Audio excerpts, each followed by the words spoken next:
When he see the monoski, you see that he starts trembling and shaking the hands and legs. Then he is getting so excited because he is going to do sports. Je to náročné s ním. Je to 24 hodín denne, 7 dní v týždni, neustála starostlivosť. A ten šport a tá radosť, ktorú on prejavuje, tak robí radosť aj nám. Tak sme dostali príležitosť sa zúčastniť ako MATP športovec majstrovstiev Slovenska v lyžovaní. Ale tam sme tiež mohli ukázať, že sa dá lyžovať aj na monoski, aj s veľkým zdravotným znevýhodnením.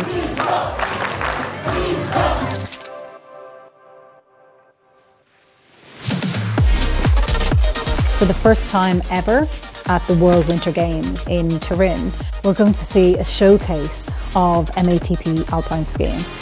Michael and his coach are going to showcase to the world that people with profound disabilities can access and should access some of our winter sports as well. Ale viete, to vyššie je to, že človek chce sprostredkovať tú radosť aj iným ľuďom a poskytnúť im to, čo my prežívame s Miškom na tej monoski.